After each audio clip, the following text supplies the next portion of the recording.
Good afternoon again. Hope you guys have had a nice day since our last time together.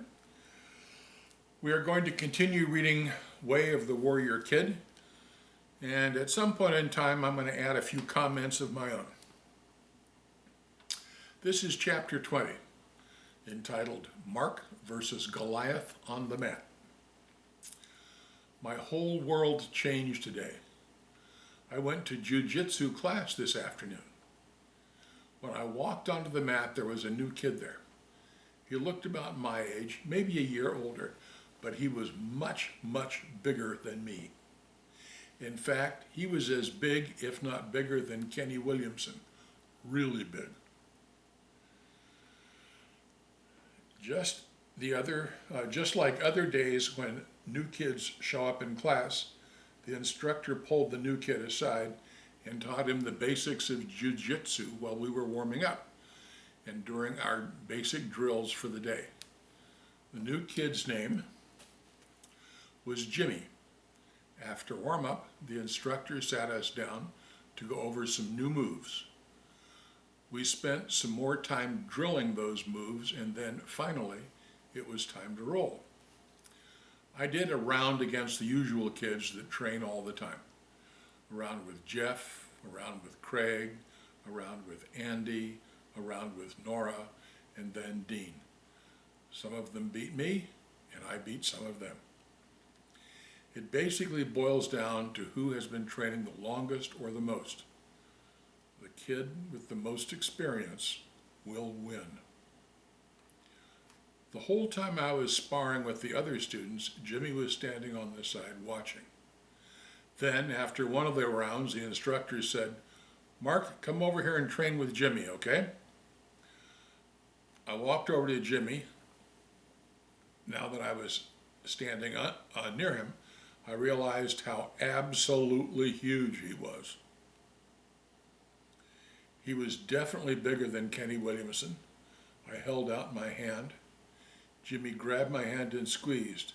Not crazy hard like he wanted to hurt me, but he gave it a squeeze, and I could feel how insanely strong he was. I started to get nervous. What if this big monster goes crazy and tries to hurt me? What if he doesn't know his own strength and ends up breaking my arm, or my leg, or my spine? My nervousness quickly turned to fear. I was afraid. I looked at the instructor and said, "Sir, he is a lot bigger than me. Maybe Jimmy should go with one of the bigger kids?" The instructor smiled and said, "You'll be fine. Now go ahead and train." I squared off with Jimmy. We slapped hands, and it was go time. Still scared, I circled around at a distance, maintaining my focus on Jimmy. Jimmy seemed hesitant too. He kind of kept looking at me like he was waiting for something to happen. I circled some more. He waited some more.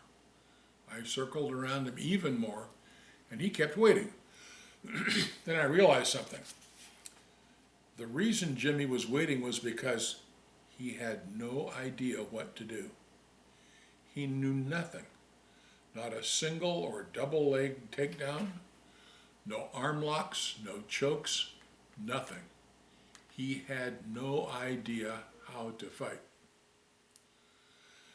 Now me, on the other hand, I was no pro, but I had certainly learned some good stuff over the last 6 weeks in jiu-jitsu class. That is why the instructor said I would be fine, because he knew that I knew jiu-jitsu. As I looked at Jimmy's face, my confidence went up, and I decided to go for it. I reached towards Jimmy's face with my hand to distract him for a moment. His eyes blinked, and he reached up to block my hand. At that moment, I shot in underneath his hands and grabbed one of his legs for a double leg takedown.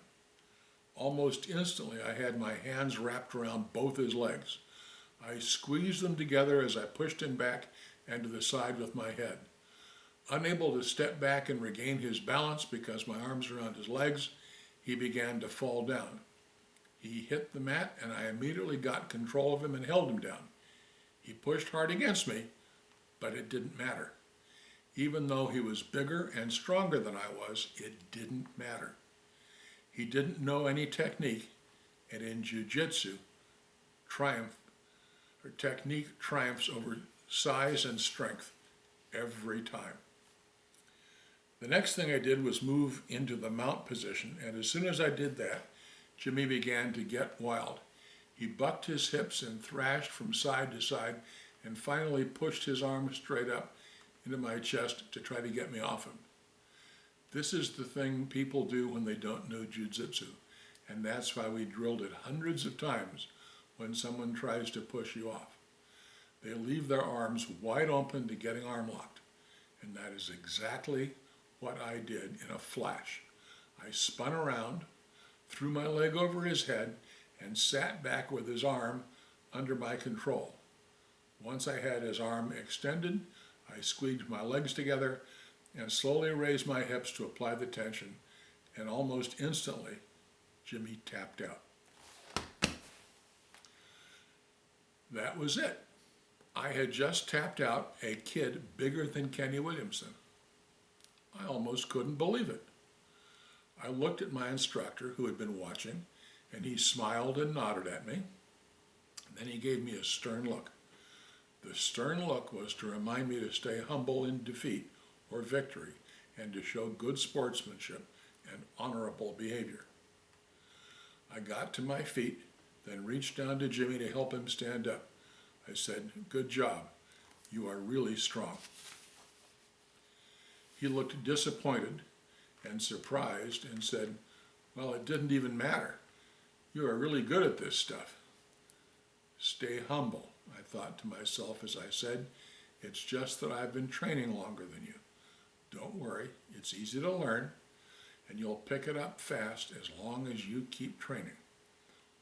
Oh, I'm definitely going to keep training. Don't you worry about that. I wasn't worried at all. In fact, I was happy. Jimmy was nice, but he was also big. That meant I get to train with someone as big as Kenny Williamson all the time. The more I train, the more comfortable I will be, so I was happy that Jimmy will keep training, and I will too.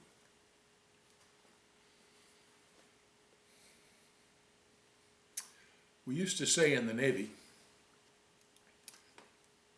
that the harder we train and the more thoroughly we plan, the luckier we get. I think that Mark's adventures in judo with his new friend Jimmy are a good example of that. And with that, I think it's a good time for us to stop for the day. I look forward to seeing you guys again tomorrow, and have a great day. Bye-bye.